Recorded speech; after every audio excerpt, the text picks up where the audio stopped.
June 16, 1944. Somewhere in the western Pacific, just north of the Marianas. The sun was a white-hot disk, hanging over the endless blue of the Pacific Ocean. The air shimmered with heat and gunpowder. Tracer fire streaked upward from the rolling decks of the American carrier USS Bunker Hill, carving orange arcs through the sky. Above, a swarm of Japanese aircraft, Mitsubishi A6M0s, dived toward the formation of U.S. ships, engines howling like angry wasps. Lieutenant Hiroshi Sato gripped the stick of his Zero until his knuckles turned white. He was just 24 years old, a farmer's son from Hokkaido, trained to die for the Emperor. His mission today was simple: hit the carrier, even if it cost him his life. But nothing about this felt simple anymore. His plane rattled violently as flak burst all around him, black puffs of smoke shredding the clear sky into chaos. Teki Kogiki. Enemy attack. The call echoed over his radio, but static devoured most of the words. Sato's formation was breaking apart, the disciplined V formation now a scattering of desperate men fighting to survive. 1-0 exploded ahead of him, just a flash of orange and a falling wing spiraling into the sea. Sato clenched his jaw. He could see the American carrier now, a floating city, covered in men and machines. His heart pounded. The world narrowed to the crosshairs on his gun sight. Then, impact. A thunderous explosion to his left. Shrapnel tore through his wing. His engine coughed, then screamed. Smoke filled the cockpit. The controls went limp. Sato cursed under his breath, trying to level the aircraft, but the Zero was dying, spinning, smoking, losing altitude fast. He could see the carrier's massive gray deck rushing up to meet him, but he wasn't going to reach it. His engine seized, then gave out completely. At 400 feet, Sato pulled the canopy release and threw himself into the open air. The wind ripped the breath from his lungs. His parachute opened with a jolt, and he dangled helplessly as his once proud fighter spiraled into the sea below. When he hit the water, the shock was brutal. The salt stung his eyes. He kicked desperately, scanning the horizon.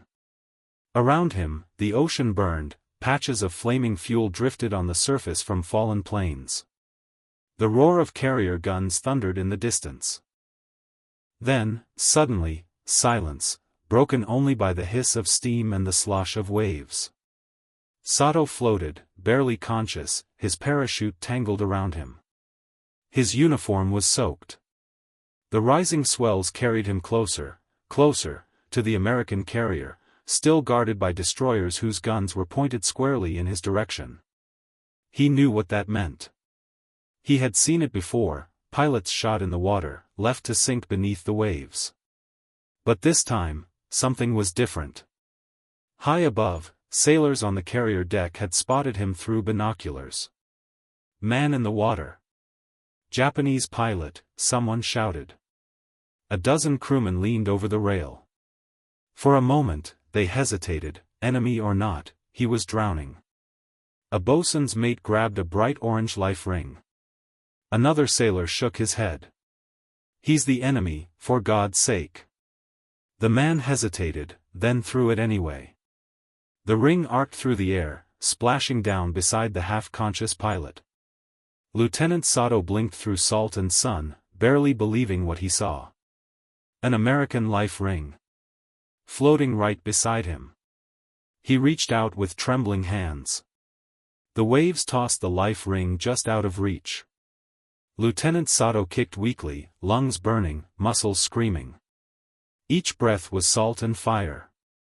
His vision blurred, sunlight danced in broken flashes across the water. He reached again. Missed. Then once more. His fingers brushed the rope, and with the last ounce of strength, he pulled the ring to his chest and collapsed against it. From above, the American sailors watched in stunned silence. Some cheered instinctively, saving a life, any life, was reflex. Others stood back, uncertain. The air smelled of oil and cordite. On the deck of the USS Bunker Hill, the smell of war still lingered even as this fragile moment of mercy unfolded. "Get a line down there," a petty officer barked. Ropes unfurled from the carrier's side, slapping the waves. Down below, Sato clung to the ring, barely conscious, half expecting bullets instead of ropes. His head swayed, exhaustion pulling him under. For all he knew, they might still shoot him the moment he climbed aboard. Yet something in the way the sailors moved, hurried, coordinated, but not hostile, told him this was no trap. A seaman named Frank Mallory leaned over the rail. "Hang on, buddy," he shouted, voice raw against the wind. "We got you." Another sailor muttered, "Buddy? He just tried to blow us out of the ocean." Mallory didn't answer. He just held the rope steady as others helped pull the limp pilot in. The water surged, dark and heavy, against the side of the ship. For a moment, Sato disappeared beneath it, and then a pair of hands grabbed his arm. "Got him." The drenched pilot was hauled up the side of the carrier, coughing seawater, his flight suit slick with oil. His once proud imperial insignia, red sunburst on the sleeve, was torn and faded. He was shaking violently from cold and shock. As his boots touched the steel deck, dozens of eyes turned toward him. Some filled with curiosity, others with quiet anger. Machine gunners near the rail kept their weapons trained low, just in case. Sato fell to his knees, too weak to stand. He looked up through dripping hair at the men surrounding him, men who, hours earlier, he had been ordered to kill. And they had saved him. A medic pushed through the crowd. "Easy, fellas. He's not going anywhere." He knelt beside the pilot, checked his pulse, and barked, "Get him below, he's freezing." Mallory and another sailor helped lift Sato to his feet. The pilot didn't resist. He could barely move.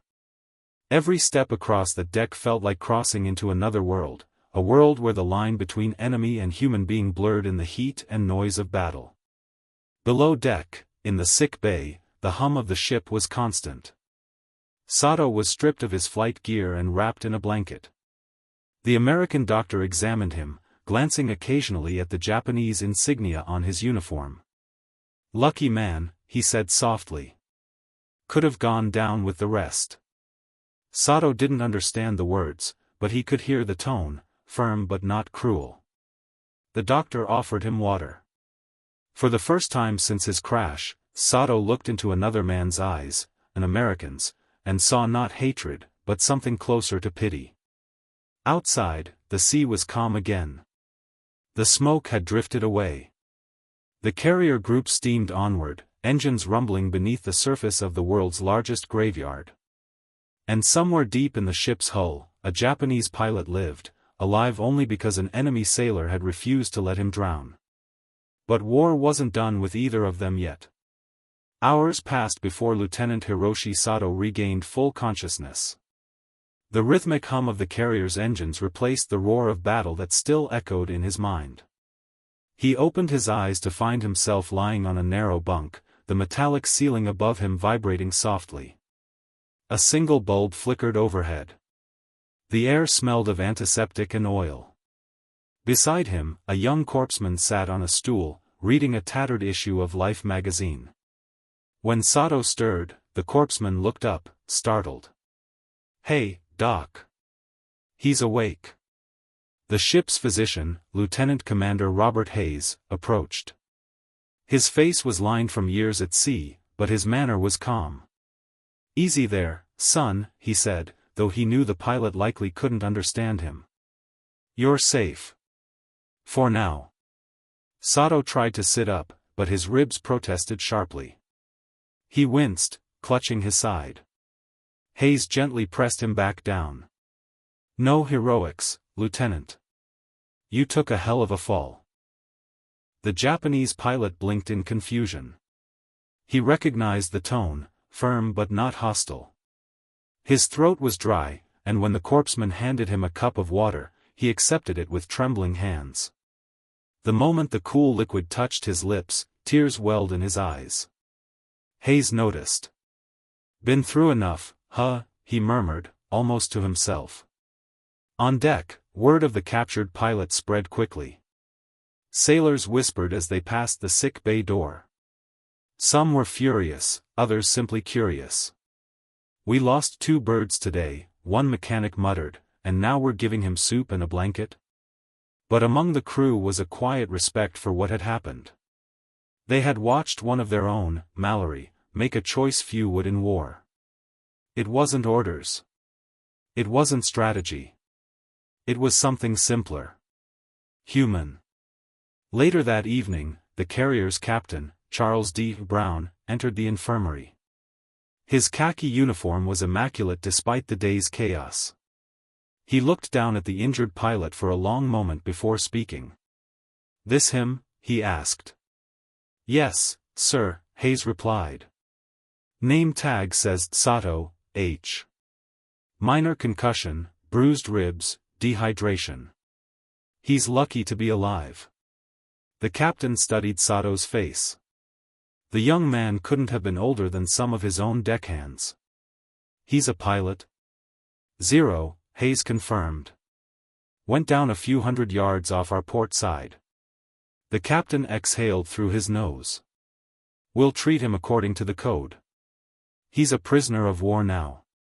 He paused, then added quietly, "But let's remember, what those boys did today was the right thing." Hayes nodded. "Yes, sir.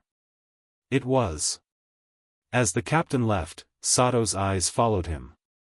He didn't know the words, but he understood the gravity in the man's voice, the tone of command, tempered by decency.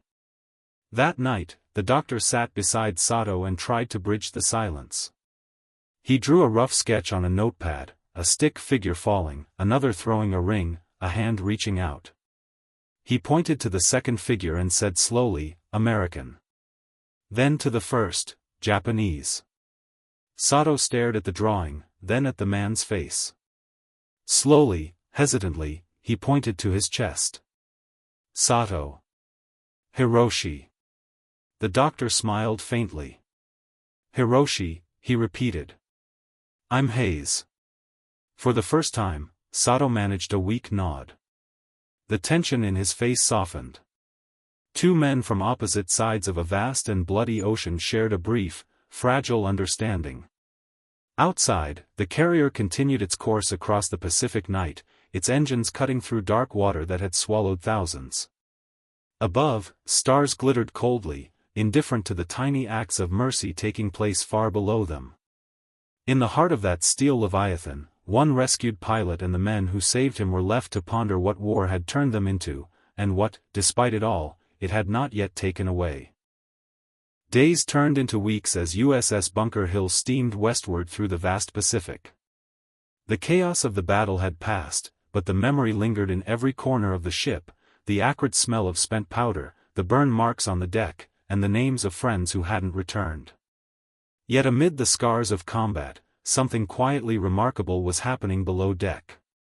Lieutenant Hiroshi Sato, the rescued Japanese pilot, was slowly regaining his strength. He remained under constant guard, but the hostility that had once filled the sick bay was softening. Sailors would pass by, peering through the small porthole to catch a glimpse of the enemy flyer. Some expected to see a monster, the embodiment of everything they were fighting against. Instead, they saw a young man, no older than themselves, sitting quietly, reading from a small, battered notebook he kept hidden in his flight jacket. One evening, Seaman Frank Mallory, now known throughout the ship as the guy who threw the ring, was ordered to deliver Sato's next meal. As he entered the infirmary, Sato looked up from his bunk. For a long moment, the 2 men just stared at each other, separated by silence and the ghosts of 1,000 propaganda posters. Mallory set the tray down gently. "Hey," he said, uncertain if the man would understand. "You, doing better?" Sato blinked, processing the tone more than the words. He gave a small nod. "Hi," he said softly. "Better." The sound of that single word startled Mallory. "You speak English?" Sato thought for a moment, then raised his hand and tilted it side to side. "Little," he replied. Mallory grinned. Well, hell. That's more than I speak Japanese. He pointed at his chest. Mallory. Then at Sato. You. Sato? The pilot nodded again. Lieutenant Sato Hiroshi. The simple exchange broke the invisible wall between them. Over the following days, Mallory visited whenever he could. He brought coffee once, a strange, bitter drink that Sato tried politely, then grimaced at. The crew laughed. Even the doctor smiled. Through gestures, sketches, and the occasional word, they managed to communicate. Sato drew a small zero on the back of a chart once, pointing to the rising sun emblem on its wings. Mallory responded by sketching the carrier, its flat deck bristling with planes. They laughed like children comparing toys, two pilots, once enemies, now bound by shared understanding of the machines that ruled their skies. But beneath the surface, not everyone was at ease. In the mess hall, talk grew tense. We're treating him better than some of our own POWs, one sailor snapped. You think he'd have done the same for us? Another replied quietly, maybe not. But maybe that's the point. When word reached Captain Brown, he addressed the crew over the ship's intercom. His voice was calm, deliberate. Men of the Bunker Hill, I know some of you question why we pulled that Japanese pilot out of the water. Let me remind you, what separates us from our enemy isn't the size of our guns. It's our humanity. We fight hard, but we do not forget who we are. Silence followed, heavy and reflective. That night, Mallory sat near the deck rail, watching the waves churn silver under moonlight. Sato's parachute, torn and stained, had been dried and stored away, a strange trophy of mercy. The young sailor thought about the choice he'd made that day, and the split-second moment when he'd thrown the life ring. He hadn't thought of politics or orders. He'd just seen a man drowning. And somewhere deep inside him, a voice whispered that this simple act, was what victory truly meant. Below deck, Sato lay awake, listening to the groan of the ship's engines. In his hand, he held a small scrap of paper, a crude drawing Mallory had made, two men standing on opposite sides of a rope bridge, reaching toward each other. He folded it carefully and tucked it inside his flight log. The war around them raged on, but between these two enemies, something rare had formed, a quiet defiance of hate. Neither of them knew it yet, but their fleeting connection would outlast the war itself. By August 1945, the Pacific War was drawing to a brutal and uncertain close. News spread through the Allied fleet like electricity: Hiroshima, Nagasaki. Japan was on the verge of surrender. But aboard the USS Bunker Hill, the world felt eerily still. The ocean stretched endless and blue, as if the waves themselves were waiting to exhale. Lieutenant Hiroshi Sato sat by the porthole in the ship's infirmary, his gaze fixed on the horizon. He had been a prisoner for over a year, moved from ship to ship, eventually returned to the Bunker Hill when repairs brought her back to service. He was stronger now, healthier, but older in the eyes. The proud pilot who once soared above the clouds of Saipan now stared out at the very sea that had tried to claim him. One afternoon, a familiar voice broke his solitude. "You're gonna want to see this," said Mallory, stepping into the room. His uniform was sun-bleached, his face lined from months under the Pacific sun. He handed Sato a folded newspaper. On the front page, bold letters screamed the impossible: Japan surrenders. Sato took the paper silently. His hands trembled. The war that had taken his friends, his countrymen, his very sense of purpose, was over. "War's done," Mallory said softly. "You're going home." Sato's eyes glistened. He whispered something in Japanese, words Mallory didn't understand, but didn't need to. Gratitude transcended language. Days later, a small launch carried Sato and a handful of other POWs toward a neutral transport ship. The American sailors stood along the deck rail, watching. Some waved. some just stood quietly. Mallory leaned over the rail and called out, "Hey, Hiroshi." The pilot turned. Mallory mimed throwing something, a small, invisible ring. Sato smiled faintly and pretended to catch it. Then he raised his hand in salute. As the launch drifted away, Mallory realized that the act of saving Sato had changed him far more than he'd expected. He had seen death, loss, and destruction beyond measure, but that one moment of defiance against hatred had become the thing he held on to most fiercely. Years passed. The world rebuilt itself. Men who had once tried to kill each other learned to trade, talk, and even laugh again. In 1963, nearly 20 years after the war's end, a letter arrived at the American Embassy in Tokyo. It was written in careful English, the handwriting neat but aged. To the crew of the USS Bunker Hill. My name is Hiroshi Sato.